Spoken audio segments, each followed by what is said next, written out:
Anda masih bersama kami. Isu pemberantasan terorisme menjadi salah satu poin utama yang menjadi bahasan para pemimpin negara-negara G20. Beberapa kesepakatan baru ditetapkan dalam pertemuan tingkat tinggi ini, antara lain langkah konkret untuk menyetop pendanaan terorisme. Indonesia pun turut berbagi pengalaman kepada dunia internasional tentang langkah menangani terorisme dan juga deradikalisasi. Presiden Republik Indonesia, Joko Widodo. Konferensi tingkat tinggi antara 20 negara-negara dengan perekonomian terbesar di dunia atau KTT G20 kembali digelar di Hamburg, Jerman. Beberapa tema besar yang dibahas antara lain terkait perdagangan bebas, perubahan iklim, dan pemberantasan terorisme. Selain perdagangan bebas, masalah pencegahan terorisme menjadi salah satu fokus utama yang menjadi pembahasan antara para pemimpin negara. Dalam pertemuan ini, negara-negara yang tergabung dalam G20 menyepakati poin langkah untuk meningkatkan upaya menangkal pendanaan kelompok ekstremis. Kami menggarisbawahi tekad kami untuk menjadikan sistem finansial internasional berbahaya bagi pendanaan teroris dan sepakat untuk memperdalam kerjasama internasional serta pertukaran informasi. Demikian pernyataan gabungan negara-negara G20 seperti yang dikutip dari detik.com. Negara-negara G20 juga mendorong negara-negara di dunia untuk mendukung upaya gugus tugas finansial atau FATF. FATF merupakan organisasi internasional beranggotakan 37 negara yang bertugas menangkal pendanaan terorisme. Presiden Joko Widodo dalam pidatonya di pertemuan Leaders Retreat juga menekankan pentingnya negara-negara anggota G20 untuk tidak tinggal diam dan bersatu memberantas terorisme. Tidak hanya mengawasi aliran dana kepada kelompok teror, tapi negara G20 harus tampil mendukung gerakan moderat yang menyebarkan nilai-nilai perdamaian dan toleransi. Presiden Jokowi juga menyebut bahwa kemiskinan, ketidaksetaraan, dan ketidakadilan yang merupakan akar masalah terorisme harus segera diatasi dengan memperkuat pemberdayaan ekonomi yang inklusif. Selain itu, Indonesia juga berbagi pengalaman dalam menangani terorisme dan melakukan deradikalisasi yang diapresiasi dunia internasional. Namun, apakah kesepakatan yang telah dibuat negara-negara paling berpengaruh di seantero jagat ini bisa benar-benar direalisasikan di tengah perseteruan abadi antara negara-negara kuat seperti Amerika Serikat, Rusia, dan Tiongkok yang ditengarai berebut pengaruh di balik krisis politik, kemanusiaan, dan peperangan di sejumlah negara. Budi Adiputro, CNN Indonesia. Salah satu kesepakatan dalam konferensi tingkat tinggi G20 di Hamburg, Jerman adalah upaya menangkal pendanaan kelompok ekstremis. Presiden Jokowi juga turut berbagi pengalaman tentang langkah menangani terorisme dan juga deradikalisasi di Indonesia, serta mengajak negara-negara anggota G20 untuk bersatu memerangi terorisme. Akankah komitmen pemberantasan terorisme dari 20 negara-negara dengan perekonomian paling besar sejagat dunia ini masuk akal untuk direalisasikan? Lalu bagaimana peran politik luar negeri Indonesia untuk bisa stand up lah atau ambil bagian lah membantu mengatasi masalah terorisme di dunia? Kami akan membahasnya malam hari ini bersama Mbak Dina Wisnu, analis politik internasional yang juga direktur dan co-founder Atmajaya Institute of Public Policy. Terima kasih Mbak Dina yang mau melawan kemacetan di hari Sabtu di Jakarta. Terima kasih Mbak Dina sudah datang. Kita akan membahas mengenai bagaimana tidak hanya peran Indonesia sebenarnya di KTT G20, tapi juga tentang seberapa efektif sih sebenarnya KTT G20 ini untuk bisa mengatasi masalah-masalah pelik yang ada di dunia. Karena ini perkumpulan 20 negara paling kuat, paling powerful, paling ekonominya paling besar di dunia. Seberapa powerful sebenarnya KTT ini untuk bisa paling tidak membantu mengurangi masalah-masalah yang ada di dunia, terutama 3 masalah utama: perdagangan bebas, kontraterorisme, dan juga perubahan iklim. Yang perlu kita ingat bahwa G20 itu titik awalnya adalah untuk memastikan masalah-masalah ekonomi yang terjadi di 20 negara penting dunia yang mencakup 3/4% populasi dunia dan 85% volume perdagangan dunia ini terdeteksi dini. Sehingga apapun yang terjadi di level domestik jangan sampai kemudian mempengaruhi di tingkat global sampai muncul fluktuasi ekonomi yang terlalu berlebihan atau resesi ya. Jadi sebenarnya tujuan awalnya itu. Berapa penting, tentu ini first step yang langkah awal yang lebih baik daripada kalau cuma dibicarakan antara G7 atau G8 dulu kan. Menunjukkan bahwa secara umum memang terjadi perbaikan ekonomi yang cukup signifikan kan dalam periode 2000 sejak 99 sampai 2008 sehingga akhirnya dibentuk pertemuannya di level kepala negara, summit. Yeah. Nah, komplikasi masalahnya, unfortunately, sayang sekali juga meningkat dengan semakin kompleks. Semakin kompleks. Oke. Jadi kalau tadi kita bicara soal terorisme misalnya, ini agenda yang sebenarnya sangat-sangat penting dan sudah agak terlambat ya dibicarakan sejak 9/11 2001 itu harusnya kan sudah jadi agenda penting. Tetapi orang masih scanty ya, masih kadang-kadang aja bicaranya, belum secara masif menjadikan ini upaya bersama. Oke. Baru akhirnya semua negara terkena imbasnya dan juga ikut quote unquote cuci piring atas aksi teror, baru sadar bahwa ini sangat penting. Sangat penting. Kalau ya. kita bicara mengenai aksi terorisme yang menjadi salah satu isu, ini pertemuan para pemimpin untuk bidang ekonomi sebenarnya, tapi ternyata masalah-masalah tidak hanya pedagang bebas, tapi terorisme juga dibahas mendalam. Bahkan dalam pertemuan ini dibahas atau telah diputuskan sebuah kesepakatan yang cukup fenomenal kabarnya dan juga pertama kalinya diputuskan tentang bagaimana menyetop pendanaan terorisme. Ini yang menjadi concern dalam KTT G20 kali ini. Menurut Mbak Dina sendiri, seberapa penting sebenarnya keputusan untuk atau seberapa baik angle pendanaan terorisme ini kemudian dipakai untuk isu utama di KTT G20 ini untuk memberantas terorisme? Sebenarnya menarik. Poin yang diangkat adalah pendanaan. Karena dua hal yang ingin saya sampaikan. Pertama, bahwa terorisme sebenarnya bukan isu baru ya. Sejak zaman kemerdekaan dulu juga terorisme itu satu elemen yang sudah cukup banyak dibicarakan di tataran negara. Tetapi memang nuansa karakteristik terorisme itu berubah cukup drastis belakangan ini. Kalau Anda perhatikan, terorisme masa kini itu arahnya lebih seperti entrepreneur ya, seperti wirausahawan yang berusaha mencari followers. Kalau mereka punya followers, mereka akan dapat kucuran dana dari suatu supply, satu tempat yang kemudian sebenarnya menarik bukan terpisah dari negara, tetapi ada yang dikelola oleh negara, ada yang disupport oleh negara. Jadi itu pentingnya sebenarnya kepala negara berbicara duduk bersama membicarakan ini. Itu poin satu. Yang kedua, kita juga harus tahu bahwa dana terorisme yang dana untuk mendanai kegiatan terorisme ini jumlahnya sangat luar biasa besar. Jadi ini bisnis yang sangat menggiurkan. Saya katakan bisnis. Ini tidak hanya misi ideologi, tapi bukan, misi bisnis. Misi bisnis. Makanya kenapa ini menjadi hal-hal yang susah untuk di-stop karena ada insentifnya. Dan ini penting dibicarakan di kelompok yang bicaranya soal ekonomi. Jadi ini bukan urusan politik lagi, ini udah urusan ekonomi. Jadi ini perkara bisnis yang kemudian kalau kita bicara bisnis ini kan private sector, Mbak. Gimana kepala negara yang memimpin secara politik itu membuat keputusan politik bisa mengatasi private sector yang memang bisa saja di luar jangkauannya dia? Seberapa penting, powerful? Ada 3 aspek yang membuat ini leakage-nya ya, ada bocorannya antara dari politik kemudian ke ekonomi. Yang pertama, yang menyebar luas ini kan senjata juga ya. Senjata yang diproduksi oleh negara-negara tertentu. Kita tahu persis. Itu sebabnya sebenarnya negara barat yang paling bertanggung jawab. Negara tertentu dan ikut G20 semua. Dan ikut G20 gitu kan. Itu satu. Yang kedua, perputaran dana yang beredar untuk mendanai terorisme ini juga Anda harus tahu ada US dollar, ada euro. Jadi ada satu studi yang mengamati bahwa sejak Amerika Serikat Amerika Serikat punya kelebihan khusus karena dolar itu bisa diperdagangkan dimanapun di seluruh dunia. Itu sebabnya Amerika Serikat mulai melakukan kegiatan untuk mengawasi transaksi dolar dimanapun dia berada. Tapi euro itu belum. Euro rupanya belum cukup ketat diawasi. Itu sebabnya kita lihat pada G20 ini ada kritik yang cukup pedas terhadap Theresa May, Inggris khususnya, karena mata uangnya pound sterling, pound sterling lebih lagi nggak diawasi, dan mereka dituding ikut dipakai untuk terutama karena mereka nggak mau menekan Saudi Arabia. Lalu yang ketiga, faktor korupsi, faktor kejahatan-kejahatan yang dilakukan oleh oknum-oknum negara. Kita jangan menutup mata juga ya, ada yang sudah mengkonfirmasi bahwa misalnya menantu dari Presiden Erdogan di Turki itu terlibat dalam jaringan terorisme.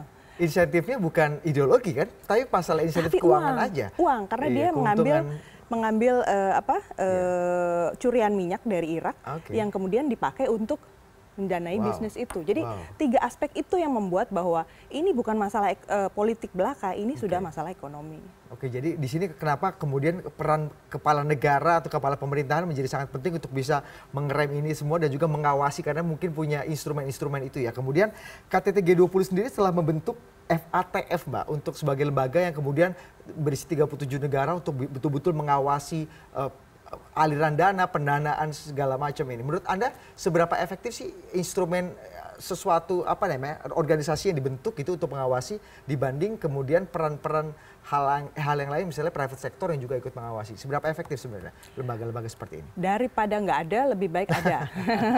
Karena seperti yang sebelumnya nggak pernah ada. Sebelumnya nggak pernah ada, dan yang kedua tadi saya gambarkan kan yang terlibat juga oknum negara. Jadi FATF ini kan bentuknya intergovernmental organizations, artinya bahwa yang ikut adalah wakil-wakil negara. Dan di situ ada, walaupun tetap ada independensi antar negara, mereka lebih leluasa bicara tentang negara ini kurang deliver di sini, negara itu tidak deliver di sini, dibandingkan kalau bicaranya soal sorry to say isu politik ekonomi atau politik security misalnya ya. Biasanya terorisme zaman dulu kan dibicaranya politik security, jadi orang bicaranya soal perbatasan, soal pertukaran informasi yang sifatnya Interpol misalnya, intelijen, itu sensitif sekali. Itu yang membuat isu terorisme biasanya nggak maju-maju, karena dikhawatirkan pertukaran info seperti itu akan membuka ruang kita lebih nggak sovereign ya, lebih nggak berdaulat.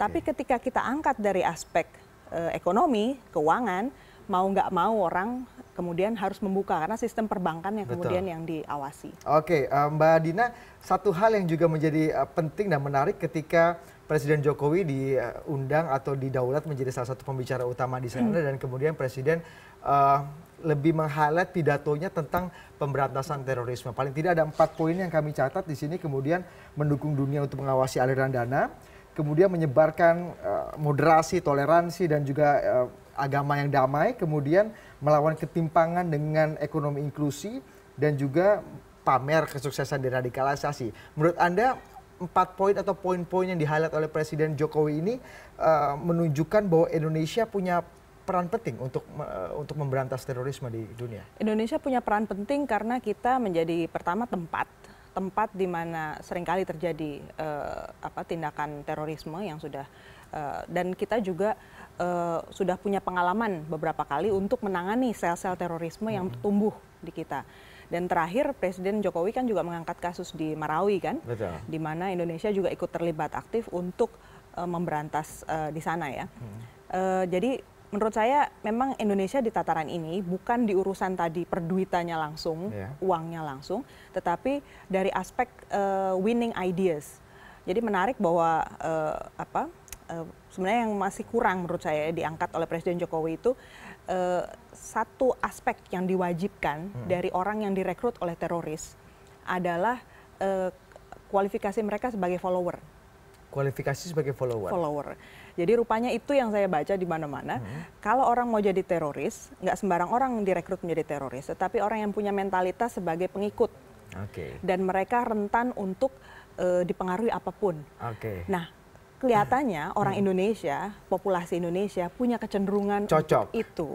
Gitu. Jadi, dan itu gampang sekali tercermin misalnya dengan status-status media sosial atau postingan-postingan dan pendapat yang dengan mudah sekali, jadi talent scoutingnya jadi sangat mudah jadi untuk mencari followersnya. Kelihatannya demand-nya mudah ditumbuhkan di Indonesia. Jadi aspek itu yang saya kira belum ketangkep ya dalam poinnya Presiden Joko Widodo, tapi diangkat juga oleh Presiden Merkel ya. Tapi kalau kita lihat Presiden Jokowi sendiri memamerkan atau menunjukkan bahwa selama ini Indonesia sukses sebenarnya menunjukkan citra Islam yang damai, misalnya yang toleran, kemudian efek-efek moderasi dalam agama, kemudian sukses juga melakukan deradikalisasi. Sebenarnya tepat apa tidak Presiden Jokowi kemudian membagi pengalamannya atau membagi sukses story-nya ini kepada dunia untuk diadopsi sebenarnya? Cocok nggak sih cara Indonesia diadopsi oleh dunia? Tapi dijawabnya di segmen berikutnya. Kami akan segera kembali usaha jeda berikut.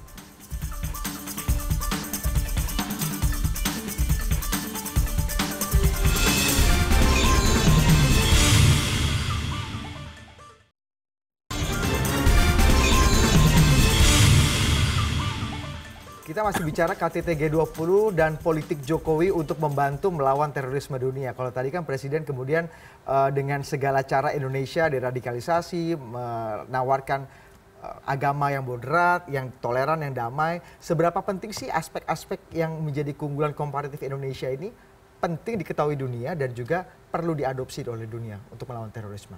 Di tataran people to people, hal itu perlu diinformasikan. Artinya bahwa sebagai tempat yang sebenarnya bisa dijadikan lab gitu ya, tempat kita menguji coba kalau mau ada pendekatan-pendekatan yang berbeda untuk memperkecil kemungkinan orang terekrut sebagai terorisme, kerjasamanya sama kita lah, sama Indonesia. Tapi di aspek kedua yang lain sebenarnya yang juga menarik itu aspek diplomasinya.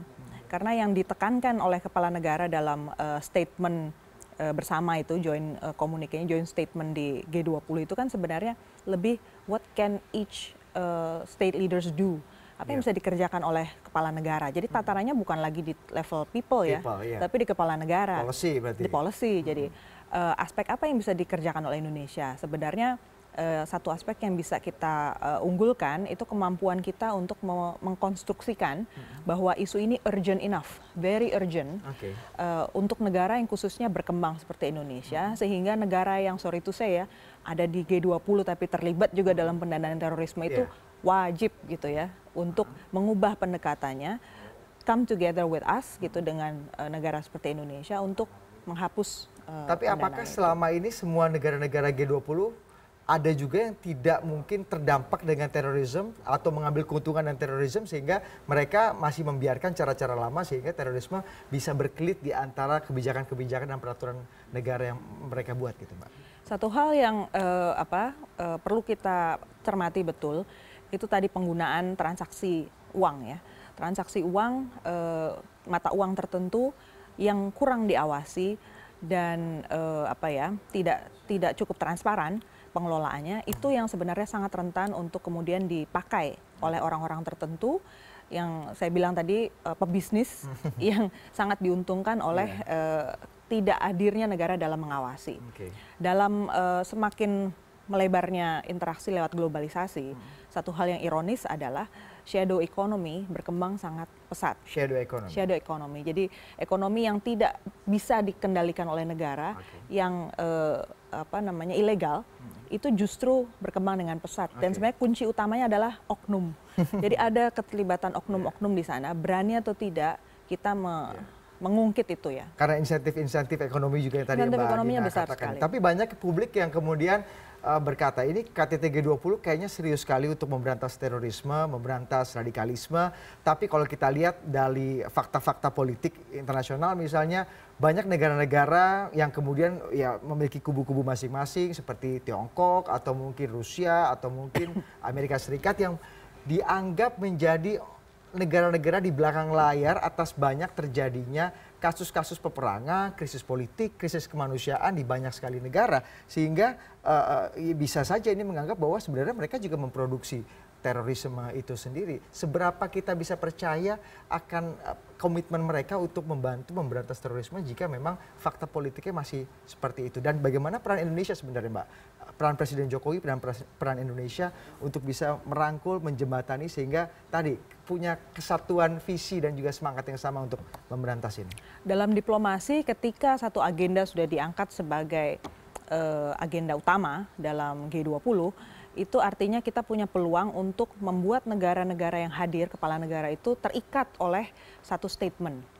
Itu pentingnya sebenarnya Ibu Menteri Luar Negeri kita juga ikut membantu Presiden Joko Widodo di sini untuk menggariskan apalagi poin-poin yang bisa dipastikan bisa kita tagih gitu loh dalam G20 meeting G20 berikutnya atau dalam turunan meeting G20 ya dalam pertemuan para Sherpa dan sebagainya. Karena dalam dunia internasional yang dikenal itu ketika kita komitmen itu artinya statement kita. Statement kita itu adalah janji, adalah satu hutang yang harusnya kemudian bisa ditagih dan tercatat itu ya. Dan tercatat, itu recorded gitu ya. Apalagi kalau sudah dibawa sampai ke depan media massa. Atau mungkin karena politisi ya, biasalah bohong gitu, Mbak. Jadi memang yang dikerjakan oleh Indonesia saat ini mungkin terbatas karena tadi ya, kita melihat bahwa di situ ada Saudi Arabia yang juga terlibat dengan isu Qatar masih ada krisis sendiri yang harus dihadapi, tapi Indonesia dalam posisi yang tidak bisa juga terlalu menekan Qatar di situ, karena harus disadari bahwa politik antar tetangga di Timur Tengah itu beda dengan antar tetangga di Asia Tenggara. Jadi yang dilakukan Saudi Arabia juga sebenarnya tidak bisa kita, walaupun atas nama anti terorisme ya, tidak bisa kita iakan juga, karena ada aspek yang memang mengintervensi kedaulatan Qatar misalnya. Lalu ada Donald Trump, Amerika Serikat, yang kita tahu dia juga cukup banyak diuntungkan nih dengan shadow ekonomi yang berkembang ini, baik dari segi senjatanya maupun pencetakan US dollars gitu ya. Apalagi kalau dia memilih tetap memproteksi ekonominya. Ini satu agenda lain kan di G20 ya, yang nanti akan muncul. Amerika Serikat pada dasarnya saya ingin katakan juga bahwa G20 jangan-jangan udah bukan G20 lagi pada zaman Trump ini, jadi G19 gitu. G19 karena satu memilih proteksi. Satu memilih untuk jalan sendiri gitu kan.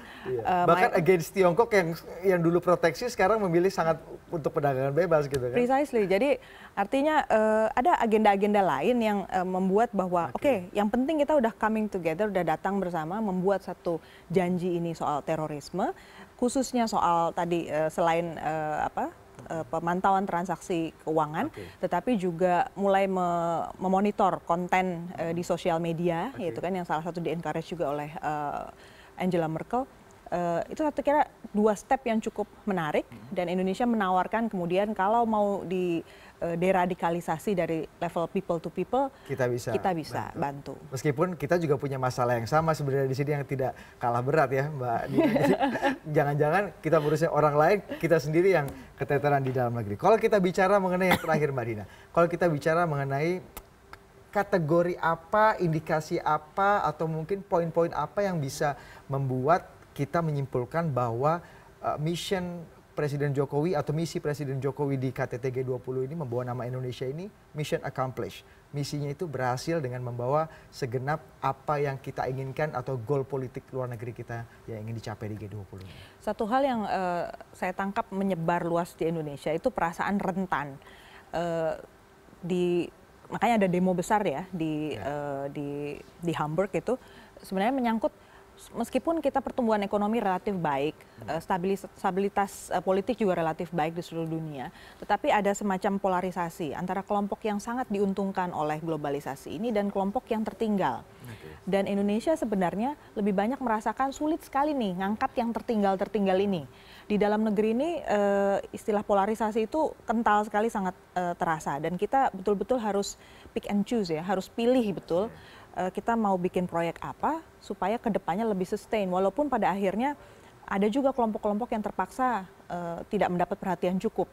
Jadi poin-poin seperti ini terkait kerentanan ekonomi itu satu hal yang sebenarnya kalau bisa dikomunikasikan dengan baik ke G20 supaya ada aksi bersama, itu mission accomplished yang sesuai dengan kepentingan kita saat ini. Paling penting itu ya. Mungkin saja ada suntikan dana, soft loan, atau mungkin investasi yang paling kita cari ya. Gitu ya, Mbak Dina. Karena memang kata Presiden Jokowi dalam salah satu pidatonya juga bahwa ketimpangan ekonomi, kemiskinan itu menjadi salah satu sumber utama dari terorisme dan juga radikalisme. Betul. Baik, terima kasih Mbak Dina Wisnu atas perbincangannya. Mudah-mudahan apa yang kita tadi bahas, kita cita-citakan mission accomplished itu betul-betul terjadi, dibawa pulang oleh Presiden Jokowi. Mudah-mudahan. Kembali ke Indonesia. Terima kasih sekali lagi Mbak Dina. Sama-sama.